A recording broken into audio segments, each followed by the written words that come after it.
Warren Hastings के समय काल में जो कुछ प्रमुख घटनाएं हुई उस पर चर्चा कर रहे हैं।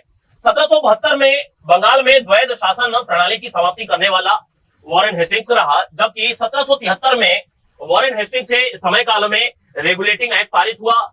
कलकत्ता में उच्चतम न्यायालय की स्थापना हुई। कब हुई? 1773 के रेगुलेटिंग एक्ट से जरूर हुई, लेकिन स्थापना का वर्ष 1773 नहीं था बल्कि 1774 था। महत्वपूर्ण बात है, ये उच्चतम न्यायालय सिर्फ नाम का उच्चतम न्यायालय था, सुप्रीम कोर्ट कार्य में ऐसा कुछ नहीं था। ठीक है, पहले पंचवर्षीय फिर एक वर्षीय बंदोबस्त व्यवस्था, राजस्व वसूली की वॉरेन हेस्टिंग्स ने सबसे पहले कितने वर्षीय व्यवस्था चलाई थी? तो राजस्व की वसूली के लिए हेस्टिंग्स ने सबसे पहले 5 वर्षीय व्यवस्था की शुरुआत की थी।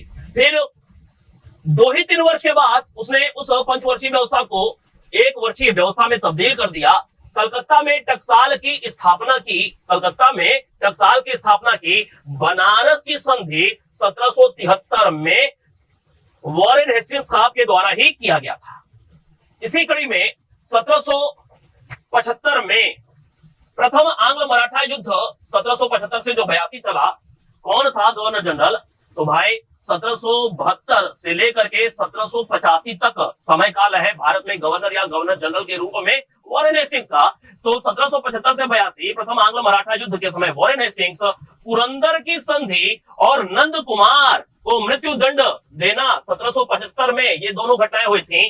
तो 1775 की प्रमुख घटनाओं में पुरंदर की संधि, नंद कुमार को मृत्यु दंड देना, इसी कड़ी में प्रथम आंग्ल मराठा युद्ध की शुरुआत होना वॉरेन हेस्टिंग्स के समय काल की प्रमुख घटनाएं रही। इसी प्रकार 1780 में आंग्ल मैसूर युद्ध दूसरा वाला जो था, दूसरा आंग्ल मैसूर युद्ध की शुरुआत 1780 में हो रही है, 1784 तक जा रही है।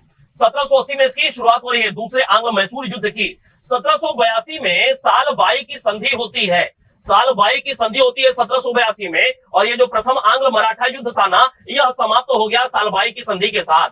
हैदर अली की मृत्यु हो जाती है 1782 में। कौन था उस समय गवर्नर जनरल? वॉरेन हेस्टिंग्स का। इसी कड़ी में 1784 में मंगलौर की संधि हुई। मंगलौर की संधि के साथ ही यह जो दूसरा युद्ध है ना, दूसरा आंग्ल मैसूर युद्ध है ना, यह समाप्त हुआ था। पिट्स इंडिया एक्ट पारित हुआ। कब पारित हुआ? 1784 में ही पिट्स इंडिया एक्ट पारित हुआ था, वॉरेन हेस्टिंग्स के समय काल में ही। और इस पिट्स इंडिया एक्ट का विरोध किया गया था वॉरेन हेस्टिंग्स के द्वारा। इस पिट्स इंडिया एक्ट का विरोध किया गया था और विरोध के फलस्वरूप ही भारत में इनके गवर्नर जनरल काल की समाप्ति हो गई थी। इन्हें वापस इंग्लैंड बुला लिया गया था। कालक्रमेण इनके ऊपर मुकदमा भी चलाया गया था, लेकिन एडमंड बर्ग आदि के सहयोग से यह बरी भी हो गए